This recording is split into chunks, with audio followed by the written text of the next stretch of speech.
This tragedy, it affects 5 families, and really it affects them in a very similar way.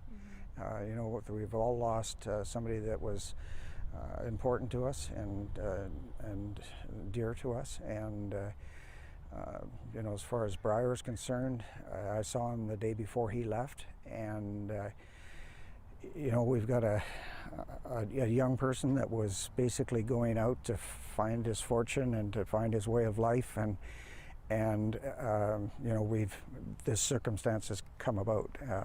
The family basically has no idea how all of this happened and why it would happen.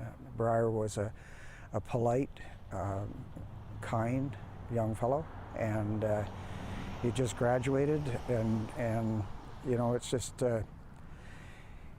it's just inconceivable to the family that this has happened. And so I know that the picture of Breyer has been painted substantially different than we might envision it, but to us, you know, that's what we're going to remember is that kind, polite young guy that you know, that was 6 feet tall and looking to find his way. Yeah.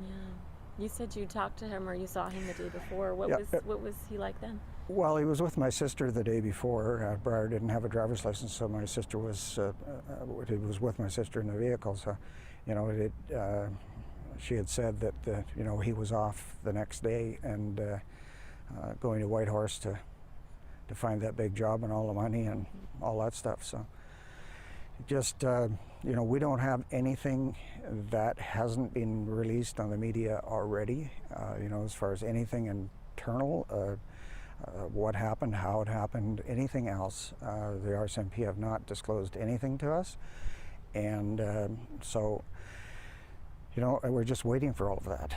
You know, we're waiting to see what happens with the autopsy, to find out what the cause of death was, and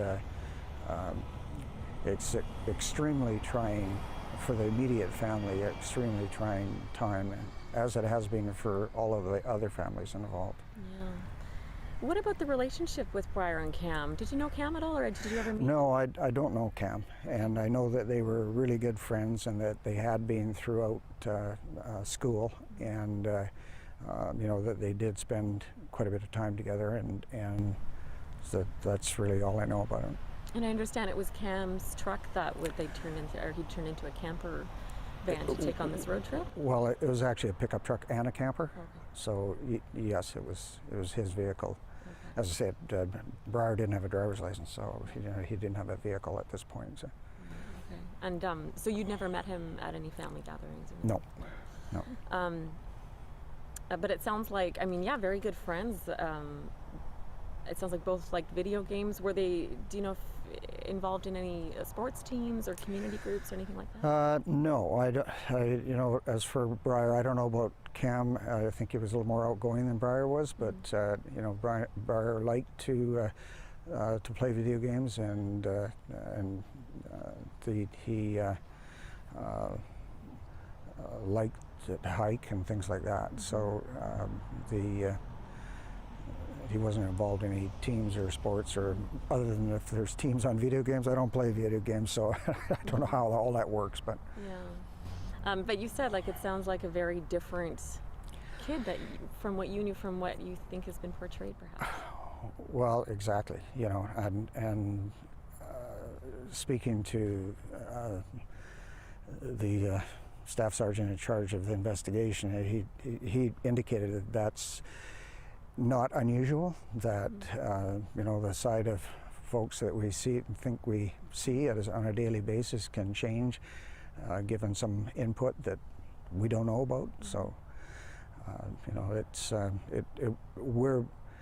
we were hoping that they would be found and captured, and that the story of how this all unfolded would be available. You know, it's going to make it a lot more difficult for the RCMP to come up with what really happened, because if you met these two fellows, you know, they're not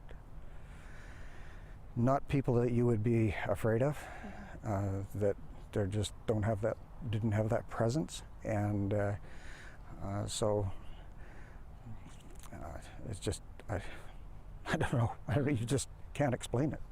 And it sounds like you mentioned yesterday on the phone, it's almost like there must be some other piece that's missing. Well, there had to be some kind of a motivation. You know, they left with a fair amount of cash in their pocket, so you know, unlikely that it would have been that in that short of time period. So there must have been a motivation that sparked it in the first place. You know, like and they would typically be the kind of people that would be helping somebody instead of hurting somebody. So. And your son had mentioned too, like you don't want to jump to conclusions. Like they were never convicted; they were charged in one of the cases. So, yeah. Well, and the family's been given no information with regards to the investigation. You know, nothing about what they found and what seems to point towards the boys being part of it. So, like I say, the media's got absolutely just as much as we've got, as far as that's concerned. So, how frustrating is that? I mean, it's been very, for the family, you know, the close family, it's been very troublesome, worrisome. You know, that the days that have gone by, and you know, they're looking here and looking there, and you know, the pictures that are out there as far as the surveillance pictures and so forth. You know, you have this vision that they're going to walk out of the bush and that's going to be that, but that's not the case. So it's but trying to get to the bottom of what happened is the family's wish, and anything that the family can do with regards to helping that investigation will be done.